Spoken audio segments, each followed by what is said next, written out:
Okay, kids, let's go. There has been an awakening. One time I had fun. Pretend fun.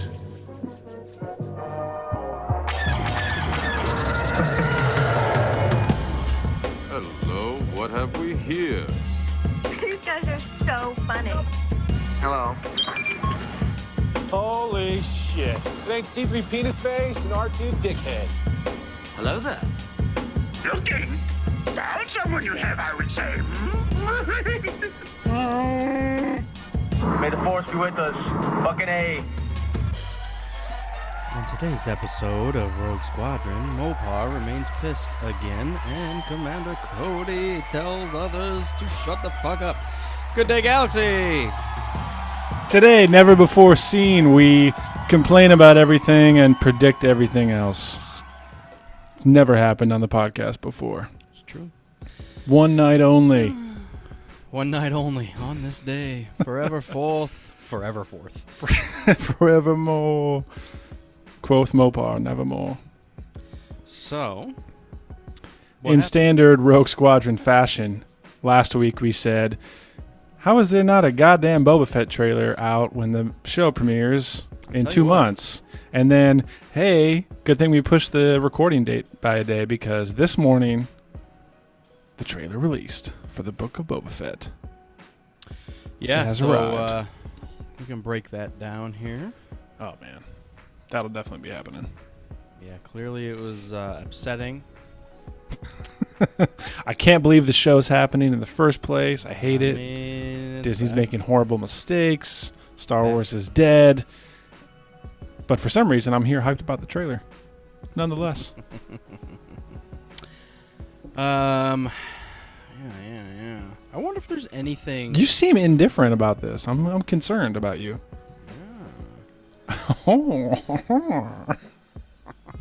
Mopar's going down a different avenue tonight. There's avenues abroad. Something's happening.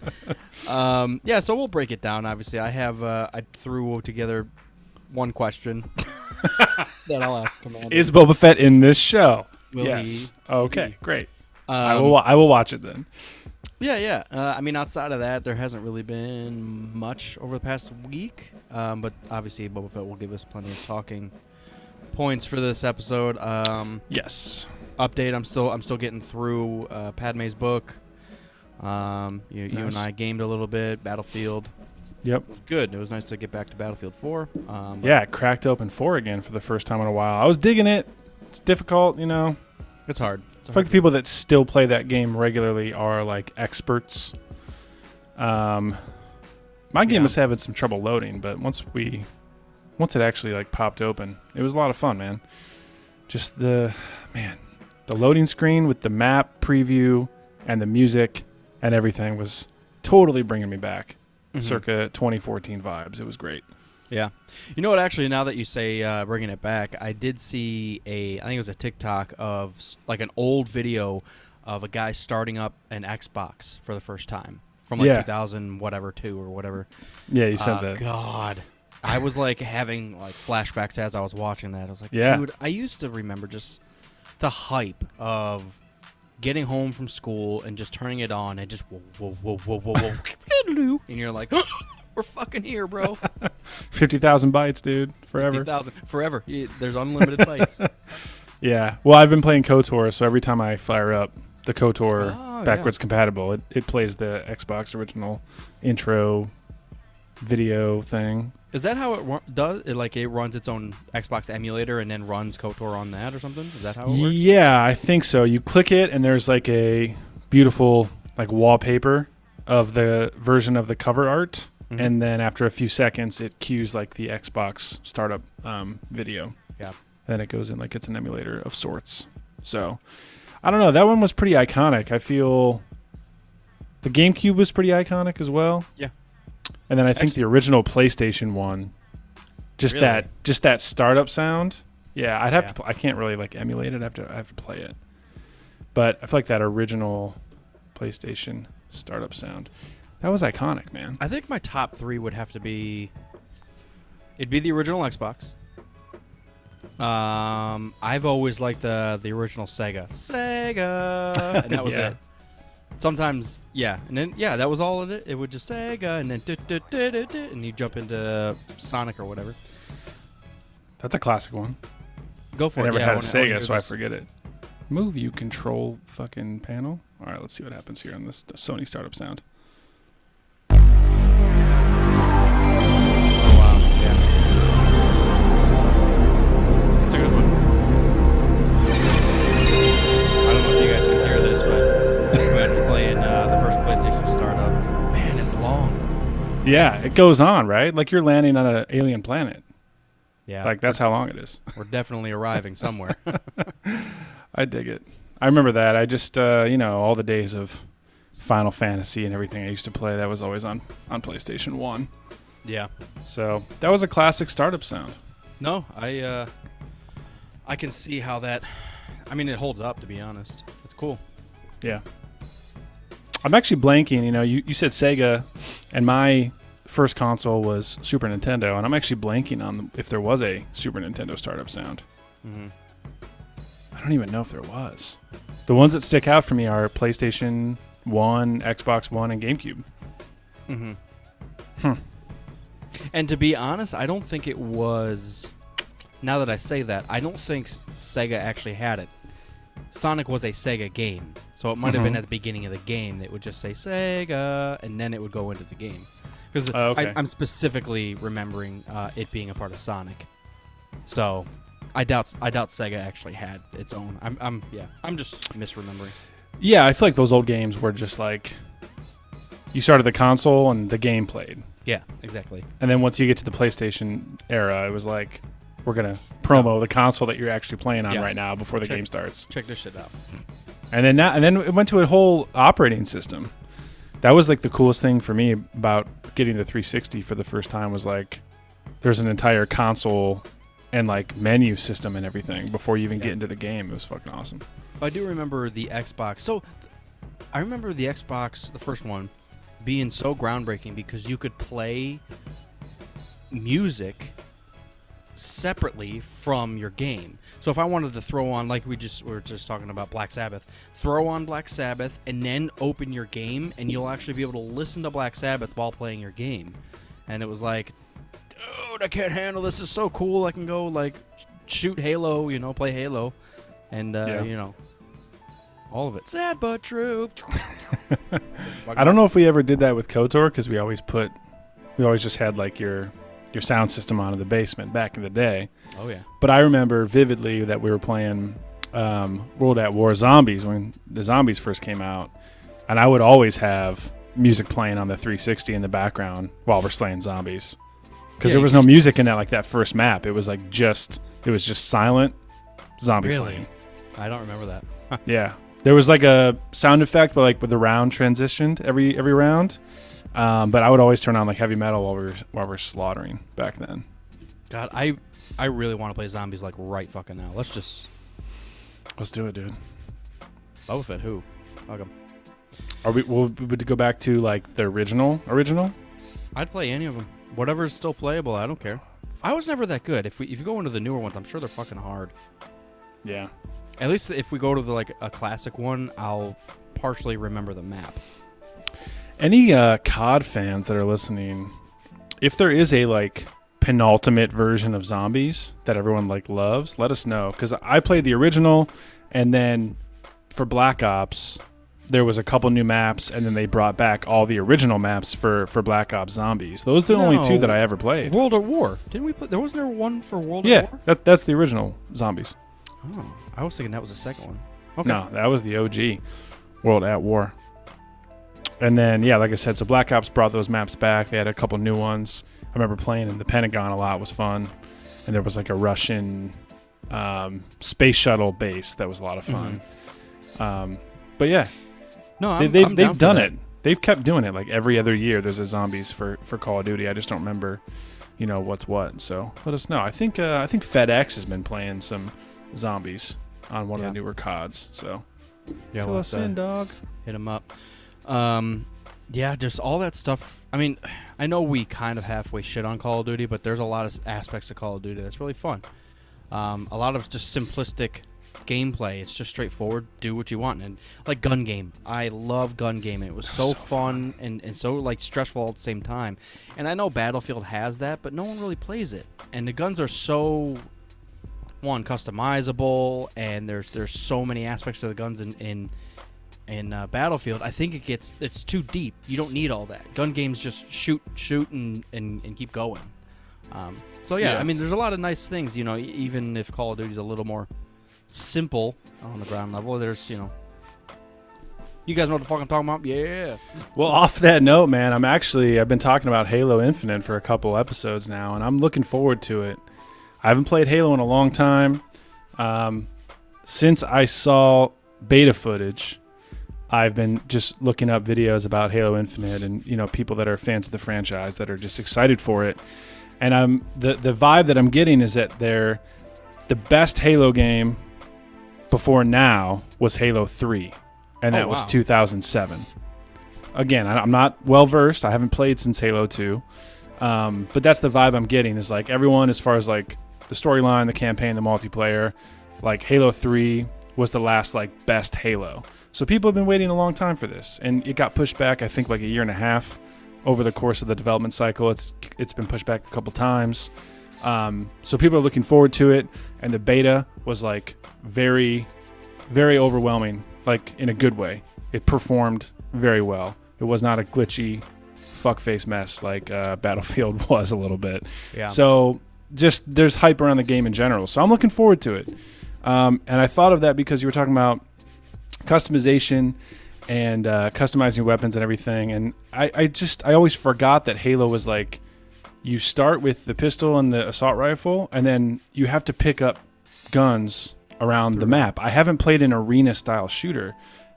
I think that's probably the only one I've ever played, actually. Yeah. Where, like, the weapons are specific to the map. So, like, if you want the rocket launcher, you have to fight for it. It's there. It's on, like, that highest point of the map. You have to get to it. You have to fight over it.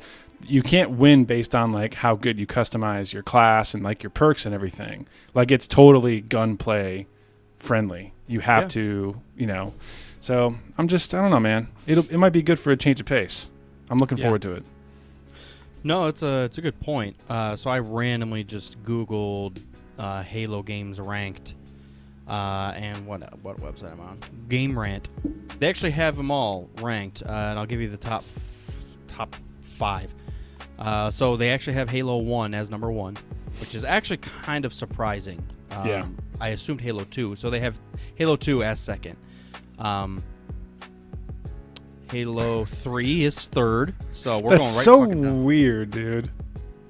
Like, Halo. I know that the OG Halo changed the game. Yeah, but it's weird for like a renowned franchise to say like, well, the same thing happens with Star Wars. It's like Halo 1's the best. And then it just has been going. Everyone loves it, but it's continually going downhill since 2005. Like, but it's not true. Like, Halo 2 was a better game. There was more involvement. You have multiplayer. You have online multiplayer in Halo 2.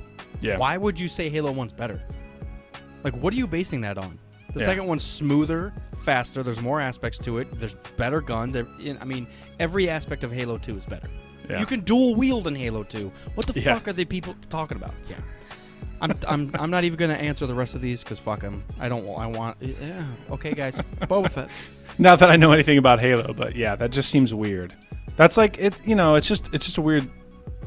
Like saying that episode 4 is, you know, it debuted strong and that's the best Star Wars movie, and then it's all been downhill since then. Even though we all still love and talk about Star Wars 50 years later, I don't know. It just seems strange. Whatever. Who am I to judge? I've only played 2 of the games. I don't know what I'm talking about. It's fine. It's fine. It's fine. I had some tabs opened up on my browser, obviously, because I was doing some Pornhub.com/Twilex. What does Jabba's Generals look like? So I got a picture here. WebMD/Huts. Oh. No, I'm on the Canon tab. Okay. I didn't know Jabba's full name. I didn't know he had a full name. Exactly. Jabba is his first name. Desaligic Tur. Jabba Desaligic Tur. Desilijic. Desilijic. Tier. I don't like that. No, there's a lot. JBD, or no, JDT. JDT, bro. That's what he was known as. I got to see it in action. Jabba. Yeah. Jabba name, motherfucker. Yeah, so obviously, the Boba Fett teaser or trailer. That's unnecessary. Has hard ties to Jabba. To Jabba. To Mr. Desilijic. I almost tried, yeah. Desilijic. I'm calling him Sir Mr. Desilijic Esquire from now on. Yeah. That's fucking ridiculous. It's one of the most ridiculous things I've ever seen. Yeah. So where were you going with that? Boba has ties to Jabba, yes? Yeah, I mean, it's a transition because obviously we see Jabba die. We see Bib Fortuna take over, assumingly, because that's who Boba Fett kills at the end of Mando. Yep. Was it part of Mando or was it like the post? It was like a epilogue, post-credit scene type of deal. Okay. Yeah. In Marvel fashion, it was like post-credit scene. Well, first of all, I can't believe Bib Fortuna actually took over. All right, so I have a little more context on this because I was watching a recap video of the trailer from our buddy Star Wars Explained, and he, who has the actual knowledge, was explaining that in a run of comics, all of the Hutts get terminated. Yeah. Oh wow. So like almost the entire Hutt gang basically dies out at some point before Return of the Jedi, and it's just Jabba left. So it makes sense that like once Jabba dies, there's a literal power vacuum. Like it's not like one of his cousins can come in and take over. They're all gone. So it just makes sense that related. I know a lot of them were, but that I don't know actually. That much I don't know. I didn't know if it was like a family thing or if it was just the Hutts are badasses and have money. A little bit of both. It ain't the best stuff. But yeah, it makes sense that with no one else to jump in, Bib Fortuna would just be like, well, I guess this is mine now. He has the address book. He knows where there's everybody lives. There's only like 7 of you left after Luke Skywalker killed everybody, but let's go. So pretty weakened, but yeah. So Boba Fett takes out Bib Fortuna, and he's in charge now, man. I'm looking forward to this fucking criminal underworld series. And it's just what we asked for. OT characters back on Tatooine. That's what we've always been asking for. It's what we've always been wished for. Yeah, I think it's safe to sum up the last 12 episodes of our podcast by telling Lucasfilm to do all the stuff that we've already seen with all the characters we've already seen and nothing new, no risks or anything like that. Yeah. That's what we've been asking for. Yeah.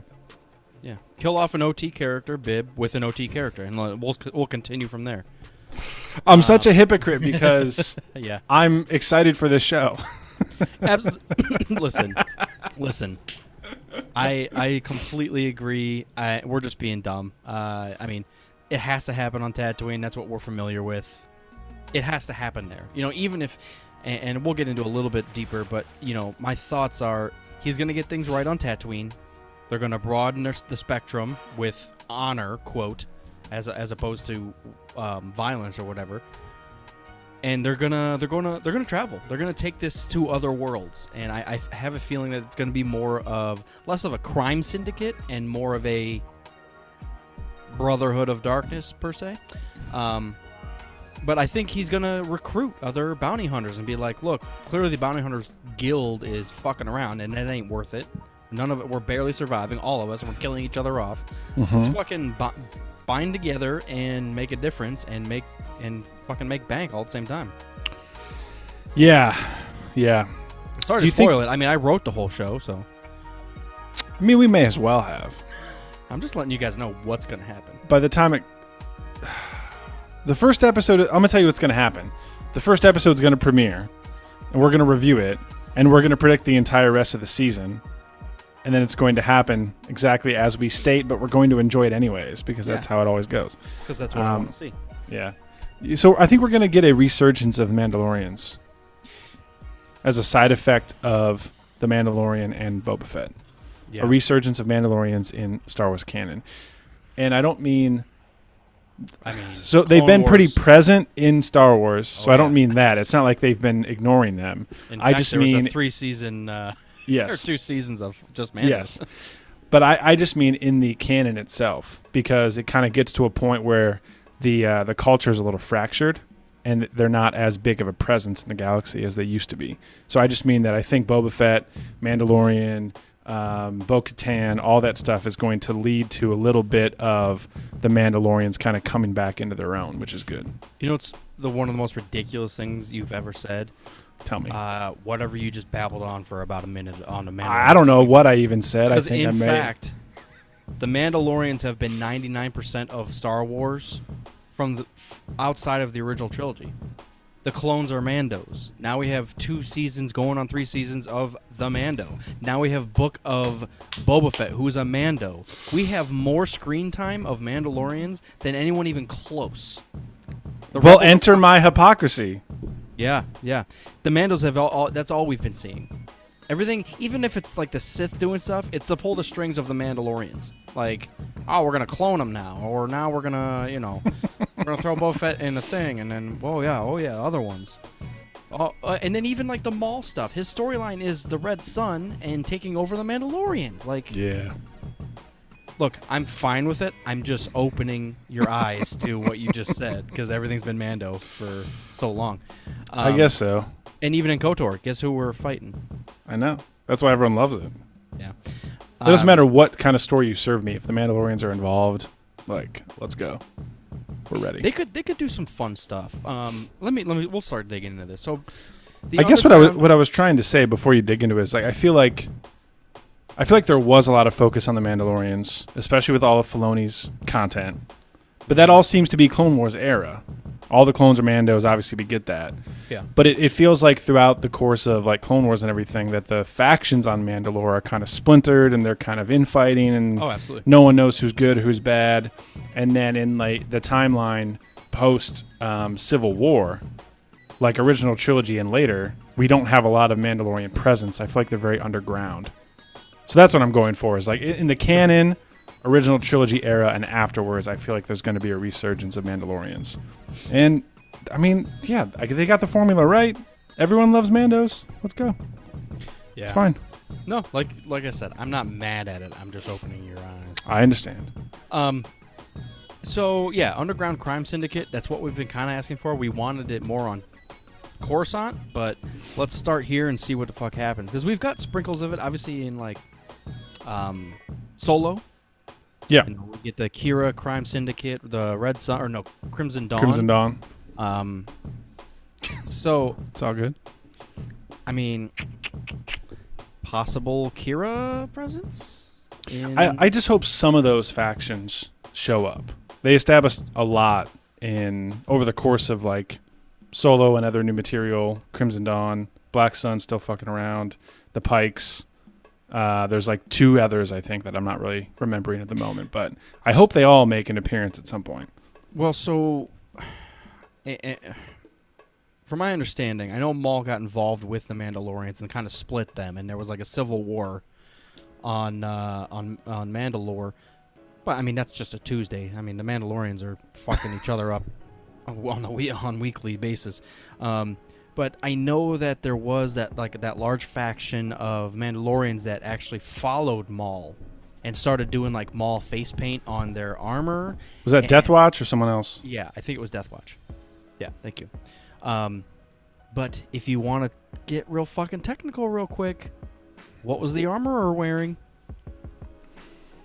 Horns on her helmet. And I was like, Oh, yeah, that's true.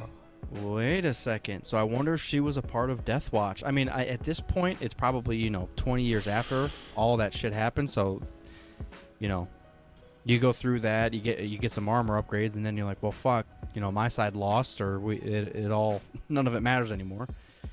That is interesting. I don't know why I never thought of that. Yeah, Huh. I think maybe that's a nice either call out or maybe the Maul storyline. Obviously, Maul's dead, but that Maul storyline of him fracturing the Mandalorians, and maybe this is the full scoop around where they come back together and be like, fuck the Sith, because they're the reasons Scoop that we all around. scoop around. Are you gonna scoop? Oh, here we go. All right, I typed in Mandalorian's Darth Maul, and there was a something popped up. It said Mandalorian Theory: The Armorer fought with Maul during the Clone Wars. Yeah, so maybe she was part of. Let's see here. My memory's so bad. Death Watch, Star Wars. Oh, Death Watch. You're on the right track. Yeah. This has a little bit of weight. They could pull it out. You know, so the horns on like the Mando helmets were a little exaggerated in the cartoon, obviously, but like it stands to reason for a live action interpretation of that the armorer's like helmet it does resemble that. Yeah. That's pretty cool. Yeah, so Death Watch eventually stumbled, blah blah blah. Yeah, so they fucked around. They fucked around, and that's what Bo-Katan was fighting against Death Watch. Right. So it was her and her family against the Death Watch people in Maul. I just got to say, as far as cartoon characters crossing over into live action, I think that's one of the best I've ever seen. Bo-Katan? I think so, because I was always iffy. And it's the unfortunate part about this is that it's just the haircut in the cartoon. I was just iffy on this being like a royal leader of Mandalore. Mm-hmm. But when you get to Bo-Katan in The Mandalorian, I just feel like she embodies the role and looks fucking savage. Yeah. So I don't know. Maybe it's just live action versus whatever, but it was good. It was a great crossover. I mean, consider this. Maul had the Darksaber. Right. And that's how he took over Mandalore. Now, Din Djarin has it through many different ways, and Bo-Katan was going after it. Now we're at Boba Fett, and it literally could be coming way full circle, scoop zone. Well, here's another thing that Alex mentioned from Star Wars Explained is that all of these various live action shows, they're kind of separate, but they're all going to be in a little mini universe. They're all leading to Thrawn at some point. I tell you what, Mando, Boba, Ahsoka, Rangers of the New Republic, shut the they're fuck all up. I want to tell you something culminate. right now. Let's have it. I hate Thrawn.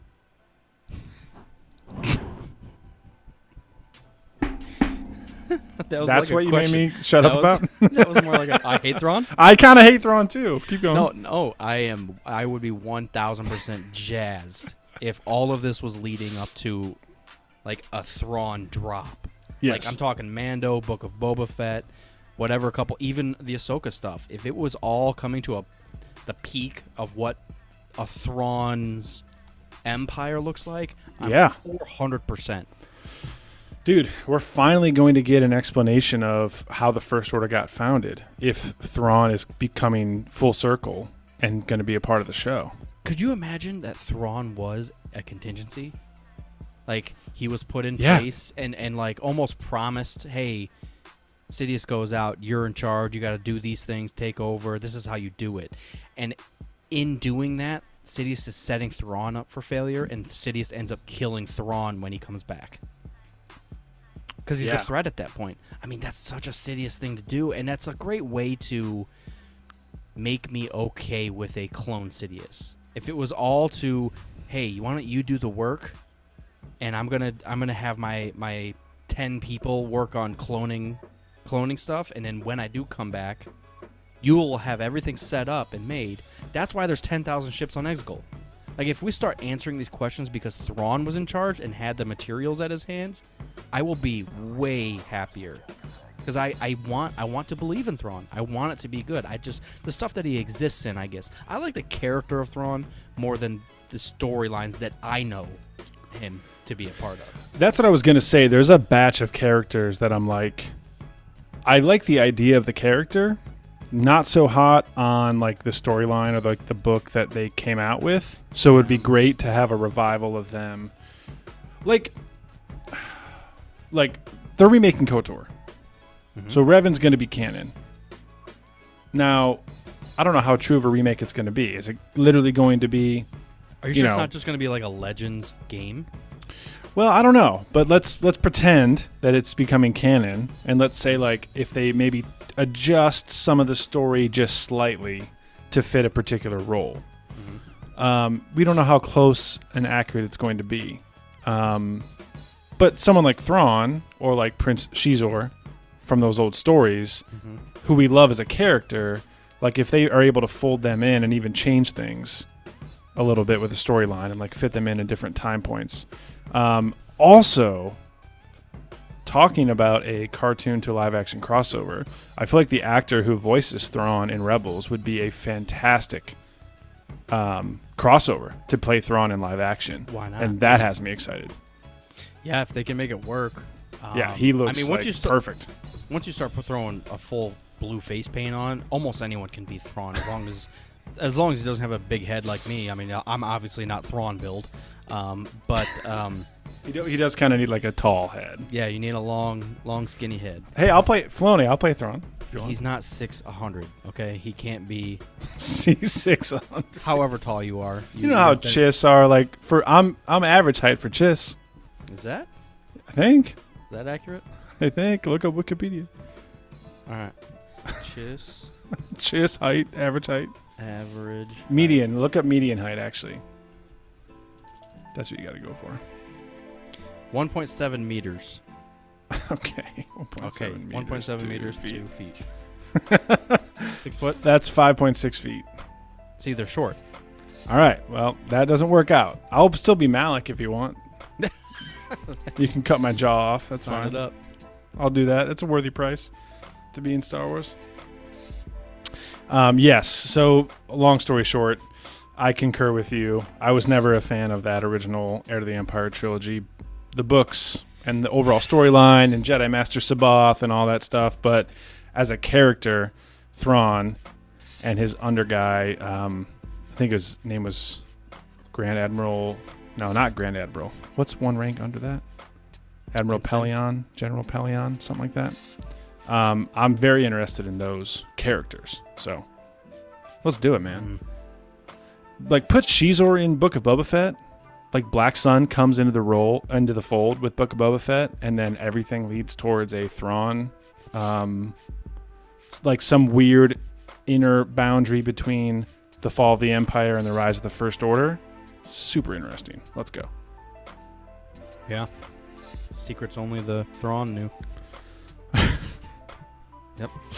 Find a way to explain that line away, please. Yeah. Please. Yeah,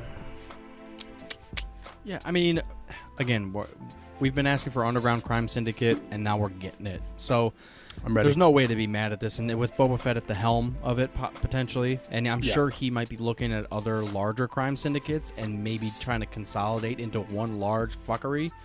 Yes. Which could get very messy very quick, you know. That's what it sounds like, for sure. And so what do you think about Boba turning a new leaf, perhaps? Is he a good guy? Or is he a chaotic neutral? I think lawful neutral guy? I mean, it's almost like Din Djarin. Like, it's not that... It's just not working anymore. Being a bounty hunter does not work anymore. You know, with the way things are, the Empire's crumbled down, and the rebellion hasn't even built up yet, so no one's got the money to do shit, and no one's got the energy or the resources to do it, so you gotta figure something else out. So let's start working for yourself instead of trying to bid for low-cost bounties, you know what I'm saying? So, I think this is the way, but this is the new way. So, fuck it. Let's try something new. Yeah, I'll be curious to see. I'm sure there'll be some conflict with Din Djarin about, thanks so much for helping me save Grogu and everything, but you're going back to, totally overthrow this evil empire and take control of this crime syndicate. I don't really agree with that, It'll be interesting. There's potential for a lot of conflict from people that don't explicitly hate each other. And this is what I'm so excited about, I think, with the show, is that Star Wars is getting into some very good territory where it's not explicitly good guy versus bad guy. It's all a bunch of people that are kind of in the gray. I'm not evil, but I'm also not a goody two-shoes. I'm going to do what I need to do. I'm trying to make a buck, blah, blah, blah. I'm taking over Jabba's empire. Like, there's a lot of middle ground here happening, and I'm excited to see how that plays out. Yeah. Yeah. I mean, with him teaming up with Fennec, I mean... Well, he gave her a stomach, man. I mean, Fennec saved Boba Fett, didn't she, on Tatooine from the Sarlacc? Is that where... Did we see No, that? Boba Fett saved, what's-her-face? Boba Fett saved her. Remember? She lifts up her shirt. She's like, I got a robot stomach now. This motherfucker. Oh, yeah. You got Terminator in my I stomach. wonder if that's the reason why, though. Maybe she saved him from the Sarlacc, so he saved her from certain I don't death. know. I think he was just... I think he's going to have an underlying tone of like, I was a bounty hunter, and I almost fucking died in the Sarlacc pit, and it was horrible, and I found a way to redeem myself. And he comes across Fennec, and she's about to die, and there's...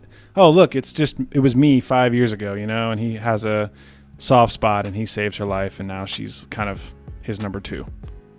Yeah. Well, I guess I think the video that I saw, which I didn't do that much research to be honest, but the video, the breakdown that I saw suggested that Boba Fett actually ran Tatooine for a short time before Jabba, and Jabba took over and made it terrible because Boba Fett was always at the helm or leading, because he even led that batch of bounty hunters in Clone Wars. Like Aura Singh was under him, and what's Lizard Man? You sure? What are you talking about? He was a kid. Yeah. You don't remember that? Yeah, but I didn't think he ran them. He was just kind of like... He's the leader. He was the leader at 10 years old? Yes, you don't remember that scene? Asajj Ventress, what's Lizard Man? What the fuck's his name? Bosk.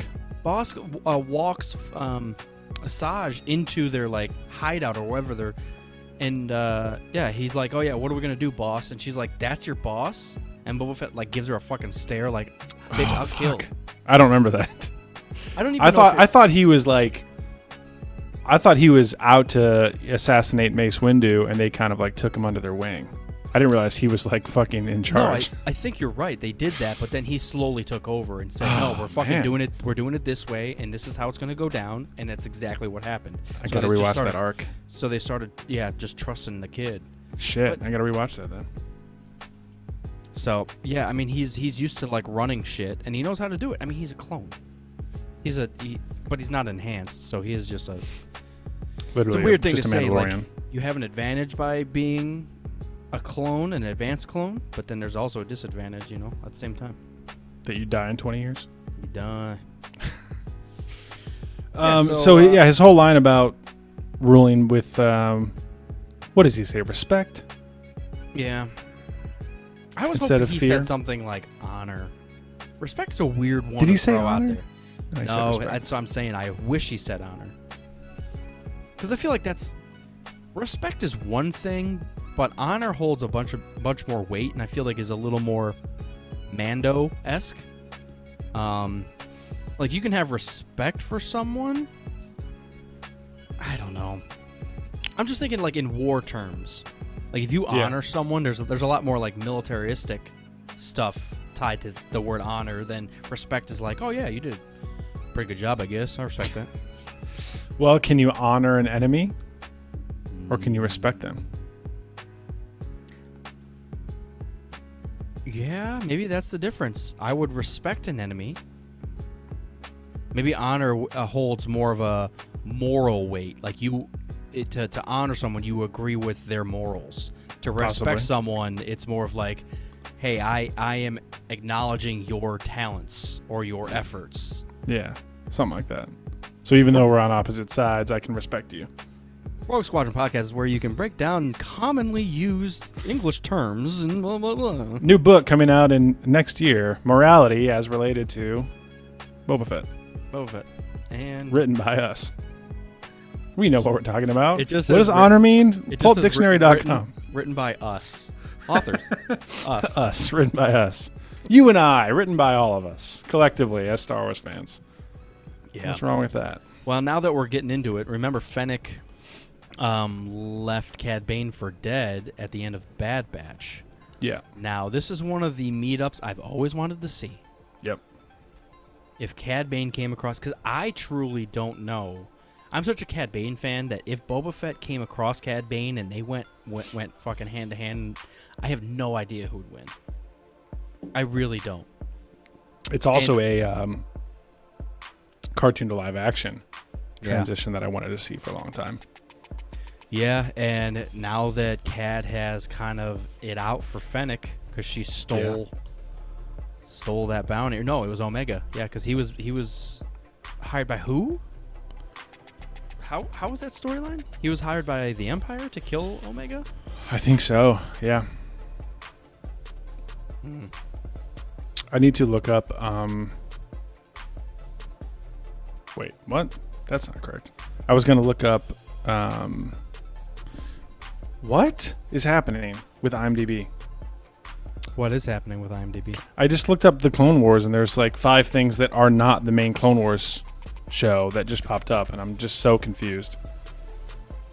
Did you spell clone right? I can type. Yeah. The Cologne Wars. This is this smell against this smell. The Colon Wars. The Colon Wars. I was going to look up who played, who's the voice actor for Cad Bane, and if they would look good as the option for a live action Cad Bane. But I don't know. It's taking me a long time to find this, so I don't know if it's worth it. Goodbye. Wait a second.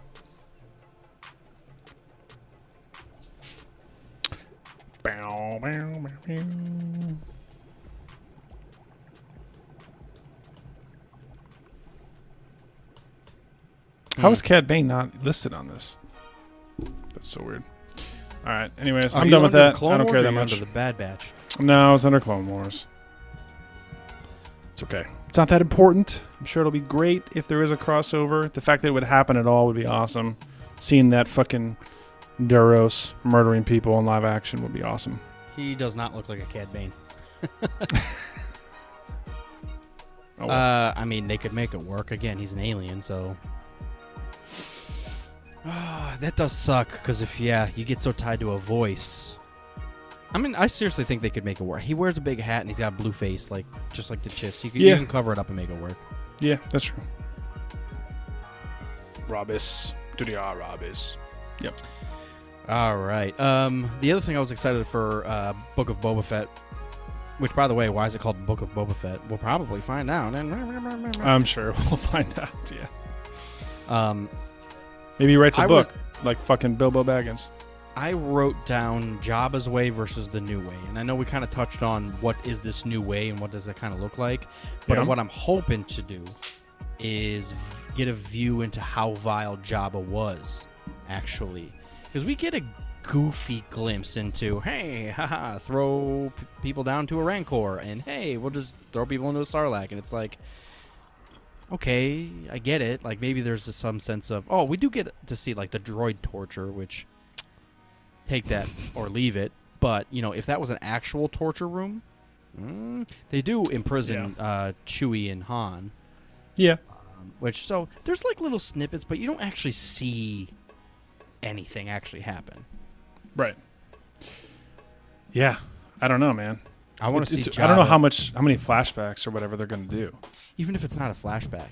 Be like, remember when Jabba tore that dude apart and ate his intestines slowly while we all were forced to watch? It's true. It could just be some character with, like, one arm and no face. Just be like, this is what happened when I worked for Jabba. I'm looking for a new job. He took it. Here's my resume. Please hire me, Boba. Yeah. I wrote what I'd like to see from Jabba's history is a view of how vile he was. If Jabba had any ties to any other evils. So what... And I just put evils, but any other, like, evil characters, per se. Mm-hmm. So, obviously, there's the Darths out there. So... and then just some insight on the Hutt as a species, too, would be really fucking cool. Because they are a pile of poop, so let's learn more about them and why they took over and how they took over. And aren't they? No, they are. Sorry, I'm just saying, like, I don't... It would be cool to start by saying that, like, cover all that in the first episode, like, Jabba was a dick. He was, ruling by fear. We're going to take things in another direction and then leave him behind and let's just continue on. I don't personally want any like Hutt backstory in this. I'm okay with just being like, Jabba was here, now he's gone, we're going to move forward. Yeah, I guess I agree with you. I would like just one-off sentences. Well, the Hutts, they blank, blank, blank. Well, Fennec says something in the trailer. It's just like, if you said that bullshit to Jabba, he would feed you a goddamn Rancor. Yeah. Yeah. No, I just, we don't know much about the Hutts as a species or family if they were, because I know a lot of them were family. Yeah. I just want more and more crime syndicates. Well, as we wrap this up, at least the Boba Fett stuff, I mean, I wrote down possible characters that we would see, and we've already talked about every single one. But the idea of having Kira, Cad Bane, Mando, and Boba Fett all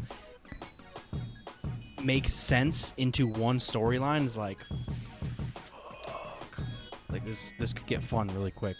Yeah. Like, where is Bosk? He has to still be around because don't those fuckers live like 200 years? So, there's an overarching story of the good guys and the bad guys in Star Wars and like the overall galactic government and who's fighting against, one against the other. But there's a whole other storyline that we don't really see much in the movies, and that's the underworld and the regular citizens, where it's like the crime syndicate could have an entire different feeling against the First Order or against the New Republic. Yeah. Like they could come into the mix and maybe support the First Order or support the New Republic for, one reason or another, and they haven't really been in the mix very much lately. As far as like feature films go, that's why all these series have a opportunity to kind of like combine and give us a little bit of this subplot. Well, I mean, my initial thought is for Boba Fett to turn a new leaf, I think it would make sense is because Boba Fett got a glimpse into what the Empire was and actually did, and it was horrible for everybody. So the fact that maybe the First Order's coming around and all these people are like, we worked for something similar and it sucked fucking ass. We are not going to sign up for that shit again. So even the evil guys per se are going to be like, nah, we can't back that shit. Like let's do our own thing. Yeah. Let's build up our own army if you want. But it's just going to be, a larger crime syndicate that, like you said, maybe something like a Prince Shizor makes sense. It doesn't have to be him, but something along those lines where the bounty hunters or crime syndicate will be a formidable opponent, even against the new Empire or whatever, the First Order or whatever it is. Like you can't. Yeah. If you're a First Order trooper, do not go to fucking Tatooine. Right. You will not be received there, and that's what the stormtroopers on spikes, like that shit's a warning. This isn't your land. Right. Stay the fuck away. Get out No, of I here. love it. I love it. There's like backwater stuff that no one's fighting over that shit. No one's fighting over that. So. Well, dude, that's the you mentioned Shizor again. That's the best thing they could do is like Boba's trying to rebuild this entire syndicate.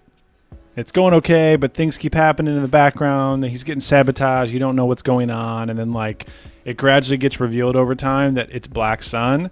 And then, like, season finale episode, Prince Shizor reveals himself. And then it cuts, and then, like, we have to wait till season 2. Like, that's that's what they should do, honestly. Yeah. Yeah. Well, obviously, it's going to be a hard road ahead for Boba Fett. If in fact this is what's happening. If he's trying to get all the crime syndicates together. Oh yeah. They've been hating each other and killing each other for so long. Yeah. That why the fuck should I trust you now? Well, yeah, he's got to make a case for the First Order's worse. Yeah. Or the New Republic that they all trying to crack down or whatever. Yeah. Or that the fact that they can all benefit from, hey, stop killing each other. Let's use our resources together to do X, Y, Z. Yep. Well, bitch, I got more beer than you, so you ain't getting that resource, so fuck off. Ain't gonna happen. These hops are mine, motherfucker. Hops are mine, hopping around. Yeah, I'll be curious to see how they play his redemption. I mean, he could be completely acting and faking it, and he's still a fucking evil savage, you know? But he could be coming out of the Sarlacc pit and be like, well, I devoted my life to revenge and fucking anger, and I almost died. and I barely got out of the Sarlacc pit, and this is a chance to start over. And he could actually like be a changed man, you know? It seems like that from some of the dialogue that we got in Mando Season 2. So if they pursue that, you know, a Boba Fett redemption would be cool. Because I've always loved the weird middle ground between... I love the clones, and they were the good guys for a long time, but all of their DNA comes from Jango Fett, who's an evil bounty hunter. So like they've always been kind of like somewhere in the middle. It'd be great to explore a bit of that morality through Boba Fett. Turkey Sandwich said, I hope he has a Joker pencil scene with the clone bosses. Yes. He's just stabbing Ithorians and Trandoshans with pencils. What's the Star Wars version of a pencil? Data pad. Oh, yeah. Just smashing a data pad on someone's face. So Pad to boss, the face. Dengar could be a possibility where he shows up. Yep. IG-88, Zuckuss, Forlom. Yep. Han Shizor. Solo. Yeah? That'd be a weird one because I've sang the praises of Alden as a young Han, but obviously we're dealing with a post Return of the Jedi Han, so I don't know how they would handle that with Harrison Ford's likeness. He probably will not be in there. Yeah, but fuck. In the Mando? You know what is probably going to show up? Not to cut you off. Is not Han, but is Dash Rendar probably. I hope not. I hope so. What's the story? What's the timeline? When was Ben born? Oh man, is Ben alive during Mando? If he is, he's like a newborn. Fuck. Okay. My thoughts were because Mando is like 4 or 5 years after Return of the Jedi. My thoughts were maybe if Ben was old enough, he could have started down the dark path, which doesn't happen till later. But I know even Leia and Han have a falling out, and he goes quote back to what he's always known. Yeah. And I thought maybe this is an opportunity to show that, but I don't think it makes sense. I don't think timeline's right. Negative for that storyline. Now Han actually showing up still is not a possibility, and or possibly a man or a Leia. Just think about the people that are still out there. Luke's still out there. What if you see? Yeah. Okay, let me ask you this. Don't put Luke on screen, but maybe one of Luke's apprentices shows up, and it's like, dude, I didn't know you guys still existed. Something along those lines. It's interesting to think like how he would be treating the Jedi Order. You know? Like he might want to keep it completely in hiding based on what happened before. He might be 100% under wraps. You never know. So, yeah, I don't know. Could be cool. I mean, as long as Salacious B. Crumb's still cackling away. Yeah, he didn't die, right? We didn't see him die in 6. I don't think so. He's still around? I think it's because he gets shocked by R2 on the way out. And he just jumps up. So he's still hanging there. That should be Boba Fett's first meal once he takes the throne. Yeah. Yeah. Yeah, man. Yeah. I'm excited though. Grogu, Han, Leia, Chewbacca. I think we're gonna interweave Lando system. Characters from the Mandalorian, Cobb Vanth. Yeah, Cobb's I don't think we're gonna see any of those original trilogy characters at all. How much you want to put money down that Cobb actually does show up? I would bet on him, yes.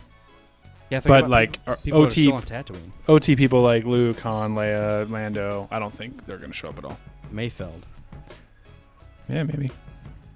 I could see that. Mayfeld's a good one. He's unfortunately, I made the comment that he has a better character arc than Finn, which is unfortunate and nice that Bill Burr gets a cooler character arc. But yeah, I mean, maybe he kind of made his peace with himself with the Empire by doing that mission with Mando, and now he's just going to go do his own thing, and maybe he'll fall into this kind of realm where it's like, well, this isn't good guys, quote, or bad guys. So this is where I can make money and just kind of do my own thing. Yeah. You can kind of pick each mission based on the morality of it. Based on the credits. The credits involved. Who else is on? And the Watto? light side versus dark side points. Watto? Maybe Watto will show up. Dude, man, I've been waiting for Watto to reappear somewhere in Star Wars. I don't know where's the right fit, but he's got to be owning somebody. Sebulba? He's still alive, isn't he? You saw him. He survived the crash. Crashed his pod and just, God damn it, this thing costs $500,000. Well, you saw. So, I'm sorry, my mind's going all over the place. So, the actual trailer, we do see that Ithorian of some type of importance or authority. And the video I was watching mentioned, like, it still looks like a desert planet, but it can't be Tatooine because he's just like, Tatooine's so sparse, and the three biggest settlements we've already seen, and they're nowhere near that size. So, right. I was like, well, clearly we are jumping somewhere, or maybe some shit happened on Tatooine. Maybe there are settlements, and they all kind of, I don't know. I'm more asking than suggesting. So yeah, yeah, desert planets, man. Jabba ruled with fear. I intend to rule with respect. I like that a lot. Man. I'm here for, man. The clones have got a bad rap because of fucking Jango. He's being an asshole and everything. So I'm excited for Boba to bring it all back. Get some respect going on there. Just another series where I can hope for a Commander Cody appearance. We'll see what happens. If we don't get it now, we'll get it in Bad Batch Season 2. So I'm holding out hope for that, really. Yeah. You know what I do like about the Book of Boba Fett, what we saw, is just the breadth of species. I mean, Trandoshans are pretty prevalent, seemingly. We got those dog-faced Klaatuinians, shout out to Battle for Endor. Throwback. Is that what the dog-face? Yeah. Battle for Endor, and then they were in Mando, Season 1. I'm so fine with that. I'm so okay with that. It's cool. So fine. I'm so fine. So fine. Yeah. Speaking of desert planets, man, Dune. Still haven't seen it. Yeah, I haven't seen it either. I am poorly behind. It's so hard to go to the movies nowadays, man. It is difficult to go outside anymore. Unfortunate. Because if it was like, I could go see a horror movie because my wife would be like, I don't want to see that. I'll watch the little one. You just go to the movies. But if it's Marvel or like something new, she would want to see it. Mm-hmm. So she wants to tag along. She hates James Bond, actually. Maybe that should be my first one. I should go see James Bond instead. Because she was like, she hates James Bond and Mission Impossible so much. Yeah. There's a lot of good movies sitting out there right now, just asking to be watched. Please watch me. It is on HBO. I did not realize that until last weekend, but Turkey Sandwich confirms it's on HBO Max. Dune is. But I feel like that's one that you want to see in theaters, man. It looks like a spectacle, for sure. Bosk Wasak Kradosk is Bosk's full name. I'm just letting you guys know. Listen, you got to stop with the full names here. You're ruining all these characters for me. Bosk Wasak Kradosk.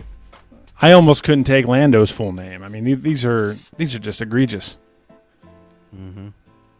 He's actually got quite a story, to be honest. That's one of those side characters that they did pay homage, and he's still not a big character because he's in the Clone Wars. He's in the OT.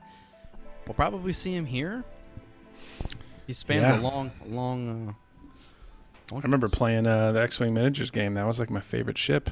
He's one of my favorite players Houndstooth, man. In Battlefront 2. He's one of my favorite characters. Proxy mines, dude, all day. He was awesome. Most of the days. Half of the days. So. Cool. Did you squeeze in any more spooky movies in the past week? Actually, now that you say that, I watched Zodiac. I told you and Steve about. Oh yeah, how was that? I've never seen it. Is it Robert Downey Jr. in that? There is every single big name character ever. I'm telling you, the big name actors. Google it right now. I am, because I feel like I've seen the movie poster a lot. dude, Jake Gyllenhaal's in it, Iron Man's in it, Hulk's in it, and there's like 12 other people that you've seen or know from Iron Man. There's so many people in it. It's a long movie. Logan Roy from Succession. Yeah. Okay. Yeah, everyone I looked at, I was like, oh shit, I know him. Oh shit, I know him. Oh my god. Everywhere I looked. So what's the premise? The Zodiac Killer, right? Yeah, it's just about the Zodiac Killer from the 60s, 60s, 70s. Mark Ruffalo is the detective. Jake Gyllenhaal is a comic book writer, but he's a big nerd, and he kind of helps figure it out. And then Robert Downey Jr. is actually like an editor or a writer. So Robert Downey Jr. and Jake Gyllenhaal work together, but Jake isn't taken seriously because he's just a comic book strip writer. But he's like I said, a huge nerd, so he starts figuring stuff out and trying to work with Mark Ruffalo, who isn't having it, but slowly has it. Slowly has it. I want to have it. I can't have it now. Slowly have it. It was. Does it take place in the 60s? Yeah, I think most of it takes place in the 70s, actually. But yeah, nice, cool. Hey man, I'm a sucker for period pieces for sure. It's good. It's really good. It's a long movie. It's 2 hours 45, something like that. Dude, I got a couple more days before V for Vendetta kicks in, so I can still squeeze in a few more Halloween films before that. Yeah, I recommend Zodiac. I'm not gonna say it's groundbreaking, but my God, the whole time I was like, this is really good. And the Zodiac Killer himself, like, his murders kind of progress, and he toys with police and that sort of. He sends out. He's almost like the Riddler. That's what I'm saying. Like the new Batman with the Riddler and having like a Zodiac Killer in DC. I was like, fuck, this is so perfect because he throws riddles into his murder letters that he sends straight to the PD, and you're like, dude, this would work perfectly with a Riddler and Batman. Yeah, it's so cool. Sounds dope, man. That sounds good. Oh, so the director also did Seven and The Social Network. Movie. Yeah. Gone Girl, which I never saw. House of Cards. Executive producer for House of Cards. One of the best shows of all time. Yeah. Yeah. They all right, cool. They do it right. I mean, there's some creepy stuff. I mean, I wouldn't call it a thrasher, but when he murders some people, you're like, fuck, this is pretty brutal. Yeah. But it's not. It doesn't like hinge on that. It's just like, okay, this is happening. Let's get into the suspense thriller. You know, who is he? That's what. So. Yeah, I'll have to check it out. He also he directed a short called Beer Run in 2005. I starred in that in 2005. The plot summary is: in need of beer, Brad Pitt goes to the store while skillfully evading the press. They probably did that while they were like making Fight Club or some shit. That's so funny. That's awesome. All right, well now I'm definitely gonna watch it. Oh, and Turkey Sandwich here in the chat says to add Gone Girl to my list. Oh yeah, nice. Yeah, that's what he says.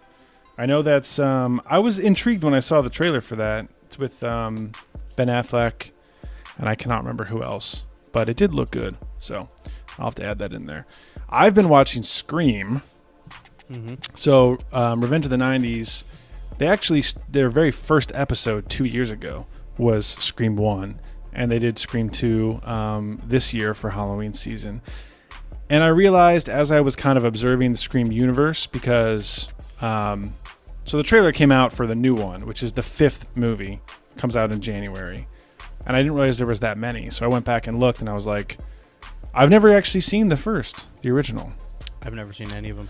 When I came across Scream, I saw the second one first, and I've seen that one probably like, I don't know, 9 or 10 times. Seen 3 a couple times, but I've never seen the first. I've never seen the 4th at all. So I wanted to start from the beginning. So I watched Scream 1 and 2, and I want to watch 3 and 4 here this week before the week's over with. It's good, man. It's fun. It's like they're really close to crossing a line between being meta, and what I mean by that is like some murders start happening, and the characters are talking about, like, you know, in horror movies like Halloween and Nightmare on Elm Street, this is usually what happens, and they're like kind of making fun of all the tropes of horror movies while those tropes are actually happening like to their group of friends on screen.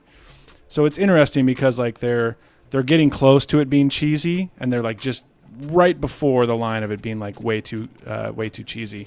And it was, I think 95 was the first one. 96. Yeah, and it still holds up. It was good. It was fun. There was one death scene that was like cheesy and over the top, but the rest of them were, I think they still hold up really well. Acting's good. The soundtrack is really good. And I had a lot of fun. Puts you back in the 90s, man. There's so many movies from the 90s, especially horror films, that are like, they have such a picturesque view of like high schools and colleges. Like, you know, you watch movies like Urban Legend and like Scream 2, and like then you think like that's what college is supposed to be like. Oh, I've seen college. It was not the same. No one died in my college. God damn it. Mm-hmm. There was no serial killer at my school. Nope. I was let down. The advertisements, they were not true. Interesting. Did you end up watching Dracula at all? I didn't watch it yet. I got that Steelbook of 31 from Rob Zombie, so I did end up watching that. I thought it was better than the reviews. The reviews were a little harsh. Yeah. I felt like the reviews made it sound like it was super low budget and like pretty horrible. Mm-hmm.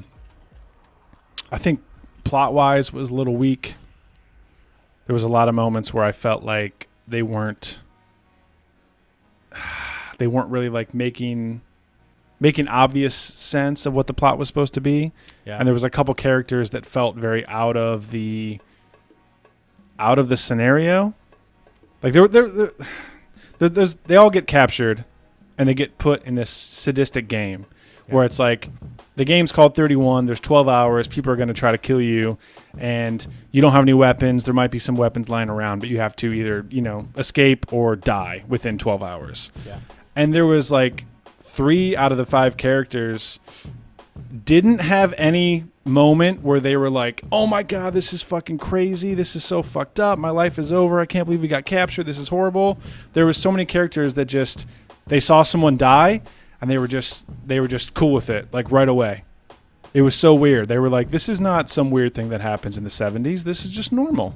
I'm in a horror movie and this is what's happening. Yeah. There was just a few acting moments that just they did not feel embedded in the plot. Outside of that, I thought it was a fine Rob Zombie slasher demented film. And forgive me, I cannot remember the actor's name, but he's also in 3 from Hell, who plays the main Death Head or Screwhead. What the fuck is his name? I can't remember. They all have insane names in 31. Let me find it. The main guy with the face paint at the end. Yeah. Richard Brake as Doomhead. That was a very compelling and insane performance.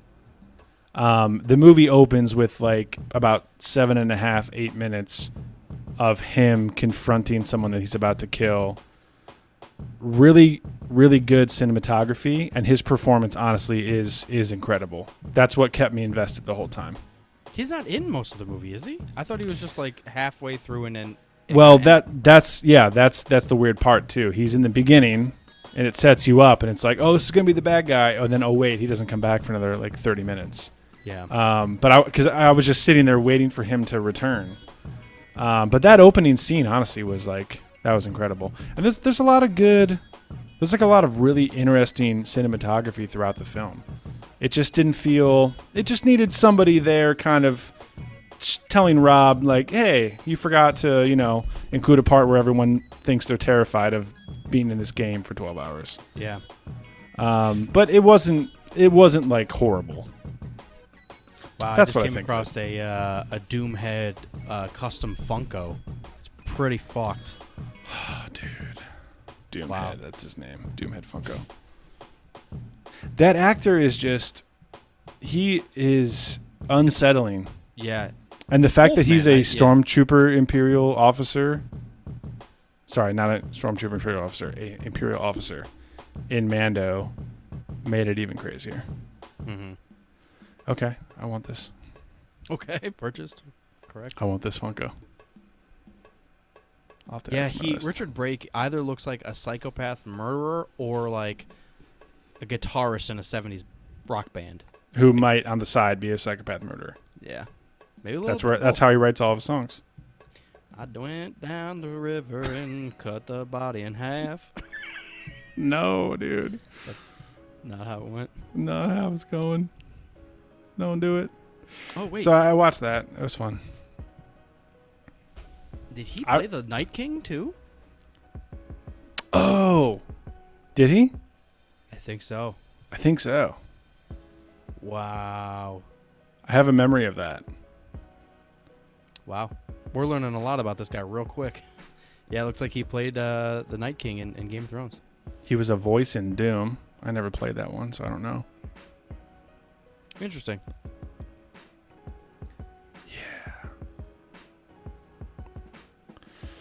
Yep, he's unsettling as a person. That's he's in for a sure. Kingsman too, man. There's a lot of stuff that he's been in. That's cool. Yeah. Yeah, man. Yeah, man. Yeah. I'm just gonna start binge watching everything he's been in because he like you said, he's just unsettling. He's perfect for what he does.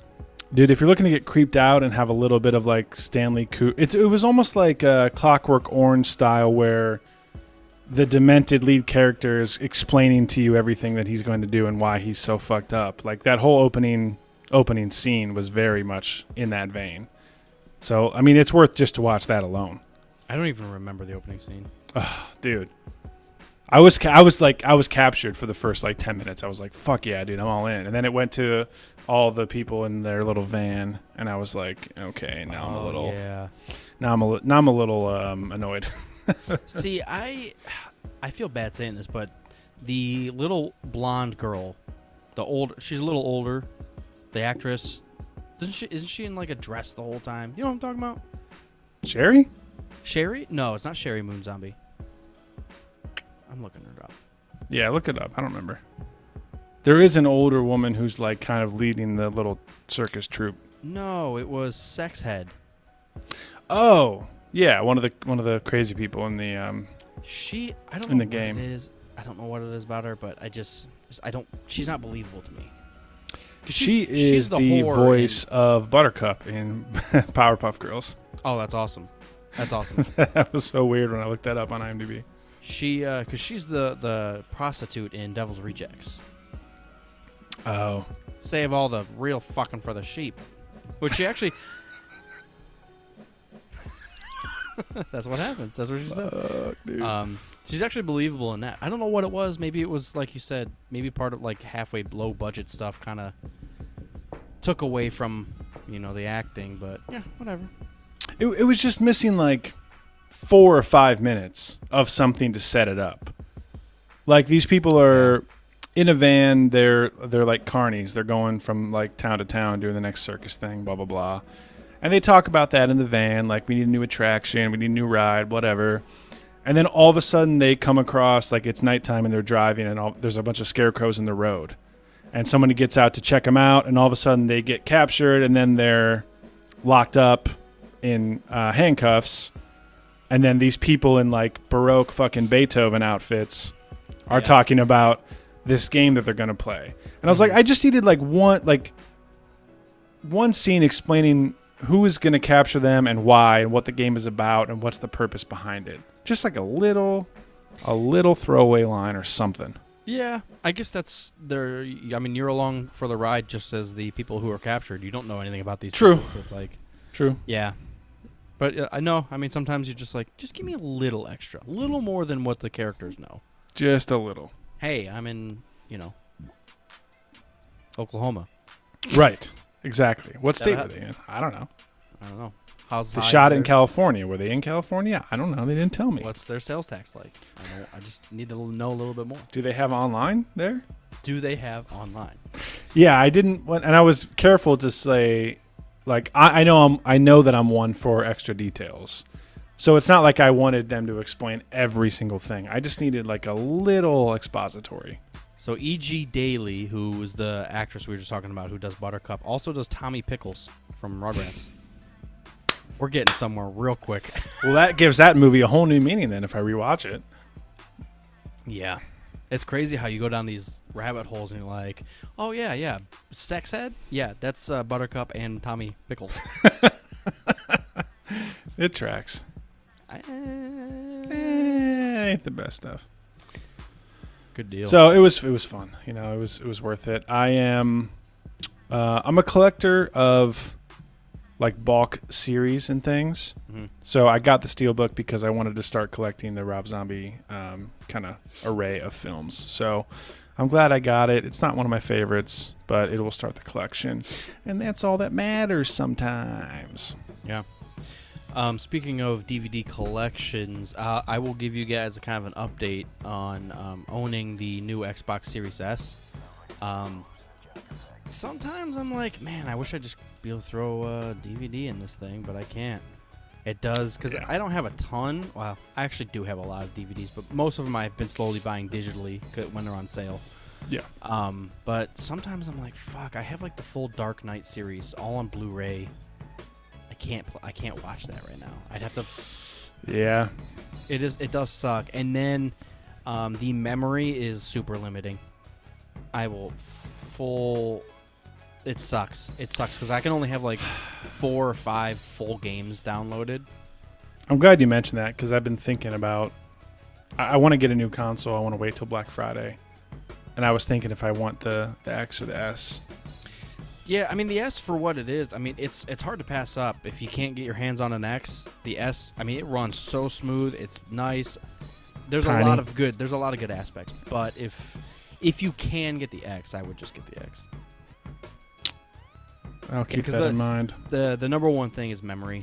And you know, to be a jackass about it, how many games am I playing all at the same time? 2? Yeah. You know, so why have everything downloaded all at the same time? You know, but then again, like when you and I wanted to, hey, let's go back and play Battlefield 1 or 5, and it's like, well, let me pick one, and I gotta download it. Right. So, there's ways around it. You can make it work for $300. It was nice just to be able to stream stuff in full 4K. Yeah. And it was noticeable immediately. So it does look better. Nice. And it runs smooth, but is what it is. Yeah. No, that's good to know. I only have like 2 or 3 games installed at once anyways. I'm playing like Overwatch and like Battlefield 1 and 4 right now, so. Yeah. But I'll consider that. The new games are huge. Like Far Cry 6 is taking up so much space. Oh, dude, it's insane. Yeah. 60, 80, 100 gigs. Yeah, it's like 98 gigs. I'm like, dude, that's everything. That's all of it. You can get 2 games. You can get an expansion on there though, right? Like an expanded hard drive? Yeah. Yeah, but if you get like a solid state hard drive, man, they're so fucking expensive, man. It's like $150, right? Oh no, $300 for like a terabyte. Well, doesn't Microsoft have one like a Xbox branded hard drive that's like $150? It's a 1 terabyte expansion card. I think it's $200. But then you might as well buy the X. Right. For the extra $200, you know, same price. Exactly. If you can get your hands on it. I haven't done any more digging because I got the S and it's been working fine, but long term, maybe 2 years, 3 years down the road, I'm just gonna have to bite the bullet and buy another system. I can always pass this off to, if my wife wants to play on it instead. Your son, once he's 2 years old, he'll be ready to play. He will. Yeah. Overwatch, bitch. Let's get it. You got to teach him how to play KOTOR early on. So I'll keep my eyes open, but that's the next thing that's coming up, and I don't want to talk about it now because I know we're about out of time, but we can chat about Skyrim Anniversary next week because I'm very much looking forward to that. I am showing people still don't have the exit. Walmart's selling it for $900 right now. You can get it on eBay for like $3,000, I saw. That's what yeah. So to be honest, with its downfalls, I'm glad I got the S because at least I have an updated, I can play the new games and stuff. So yeah, I think I'm probably going to end up doing that, $200, and that's the trade-off is like, I only play 2 games at a time, so it's fine. And you can still back, play if you have to. Plug in your old shit and start it up again. Whatever. Fucking plug it in, bitch. I still got it. Hey, baby, do you plug it in? Mm-hmm. It's the Rhythm of the Day by yours truly, Mopar. Okay, guys. I've had enough of this as well, so. I wasn't going to say anything. I wanted that to be the closer. I loved it. I'm going to cut it back before that. That's fine with me. I'm cutting it back before. Oh, man, saying this in Mopar. All right, live streamers. Thanks for tuning in, everybody. Witch Hunter, Turkey Sandwich. Appreciate it. Mopar, Turkey Sandwich is considering coming to Columbus for a concert of some sort in February. So we'll have to show them around town and give them all the really horrible spots. Set them up in a very dismal place that makes them hate the city. Give them like a Kerner tour. What happened was Kerner and I were in Cleveland one time, and we were in the flats, and he's like, so I got sick over here one time. We rolled the dice way too hard. I'm like, why are you showing me your puke spots? This is fucked. That's legendary, though. I can show you where I passed out under the bridge, and my wife, had to come pick me up. I'm an adult, and I have a kid now. I passed out under a bridge. It's fine. In a van down by the river. Yes. Well, we did make it to the river. Accurate. No, I didn't make it to the river. I could have been bad. Yeah, so that's happening.